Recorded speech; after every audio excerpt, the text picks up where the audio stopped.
Hello, fellow Frontier Explorers, Blue Frontier here with another Let's Play of Sonic Frontiers on hard difficulty. I want to apologize for taking so long to get this part out. To be completely honest with you guys, not only is this the longest level in Sonic Frontiers, it's my least favorite, which is really unfortunate because it's dead smack in the middle of the game, and I think it slows down the momentum that this game has.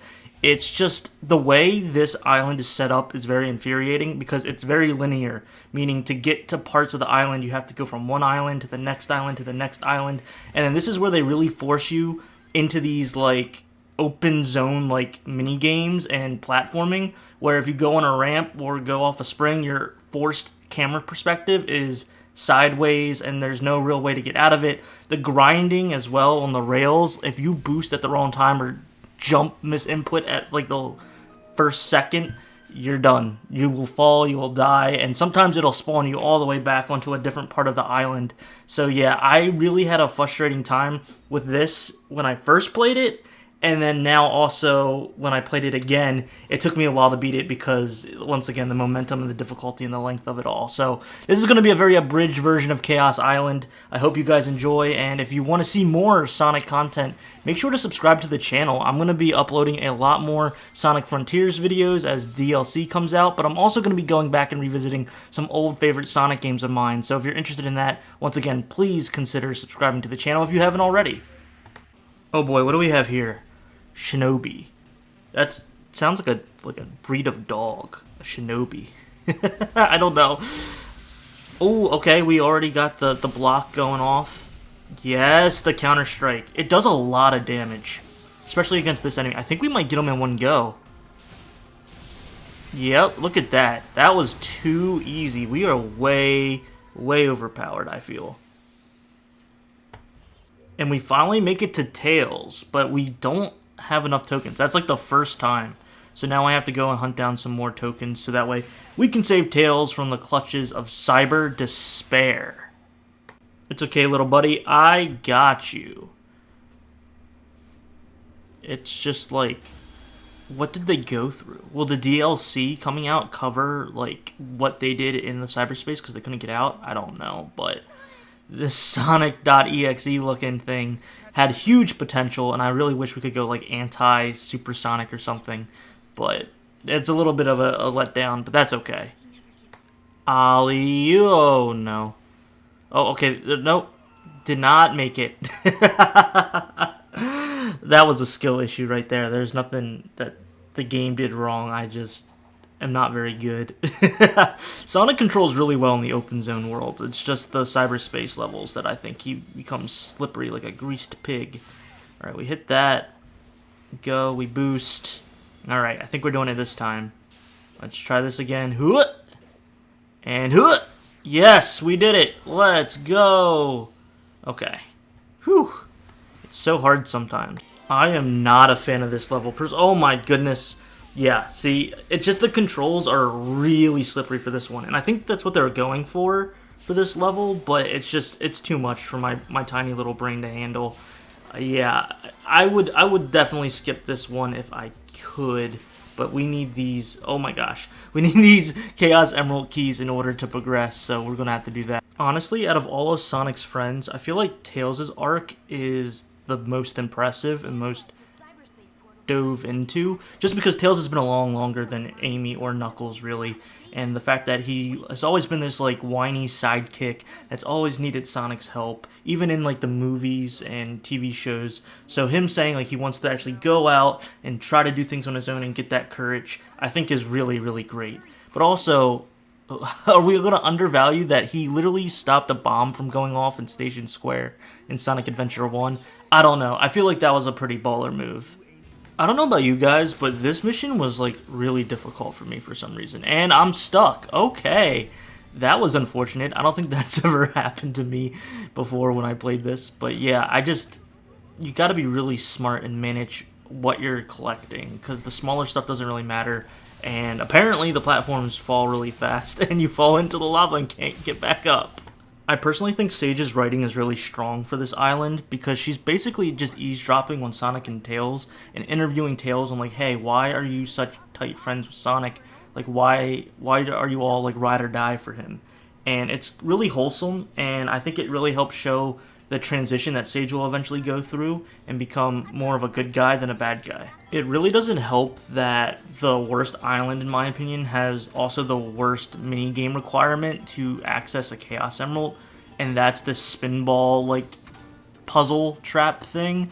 I understand what they're going for with the callback, but it's really ridiculous what the requirement is, and when the ball gets dropped, it's usually not a skill issue, it's just it falls. So you could get really unlucky and have to go and do the mini game again, which already takes a while because you have to keep getting these red rings to get the multiplier, to get the score up, to bring the score down, as you see on screen of what you need to get in order to stop the mini game. It's just it's pretty frustrating, and I don't really know many Sonic fans that enjoyed this part in Sonic Frontiers. Like, this red ring right here is a little bit challenging to get, and I don't want to lose my ball like I just did.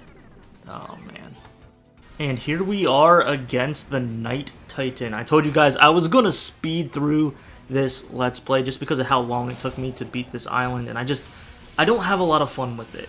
This boss fight, playing it again, I gotta say, it's definitely not my favorite. I love the design, I love what they're going for, but it is kind of clunky when it comes to combat and gameplay wise, but all the Titan fights are good, it's just this one's probably more of the weaker ones. I did a ranking of the Titan fights, and I think I put this pretty high actually, but doing it again, I'm not quite convinced. Let me know what you guys think down in the comments. I just think it gets a little bit crazy, like especially with this part. There's a lot of like frame rate drops and stuff like that, but that's more so because I'm playing on a PS4 at the time of this recording. Uh-oh, what are you doing, buddy? What do you got going on? Oh, you're firing your lasers? That's cute. And there he goes with the shield again. And this is the part that, yeah, it's just like you really have to line your shots up, and it just takes some time. You really got to make sure you're in the right spot. And when you only have a few rings left, it can get pretty crazy. You gotta be careful with that. So I can definitely see younger kids having a really frustrating time with this boss.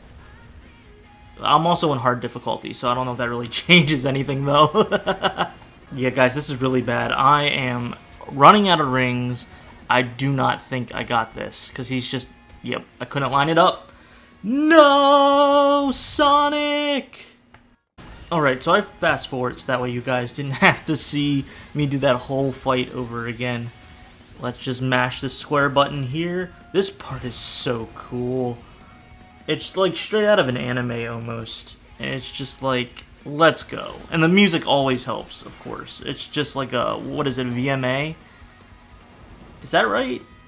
I can't remember. It's the music video animations. AMV, right? Animation music video? Yeah, AMV, that's it. I got the letters right, just not the order.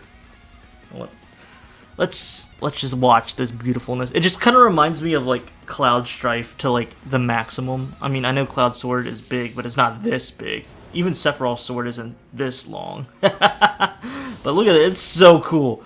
He just slashes him. He's just done. He's gone. Bye-bye. And with that, we finish Chaos Island, and I do not plan to return for a very long time. I do eventually want to 100% max out this game, but I'm going to take a break after these Let's Plays come out because they are surprisingly quite exhausting. You guys don't really understand how long it takes to record one of these things while also commentating and splicing and you know, all that kind of stuff, editing. But I'm really glad if you stuck to the end of this video. Thank you so much. Like I said, please feel free to check out some of my other Sonic related videos and subscribe if you haven't already. I will be back very shortly with the next Let's Play, and then we're gonna wrap it up. Let me know what you guys think of this video and also what Chaos Island is like for you. Did you have a better experience than me? Do you like it a lot better? Like I said, it took me over like an hour and a half to get through this level, so I actually had to cut this down a lot. This video is not even 10 minutes long, and it's basically because I cut down all the parts where like I was just exploring to the different parts of the island, falling because of, you know, weird placements of the camera and of the rails. So yeah, I wasn't a big fan. It's not unplayable, it's not like really bad, but it was definitely a little bit lackluster in my opinion. But yeah, that's going to wrap up this video. Thank you guys so much, and I'll see you in the next one. See ya!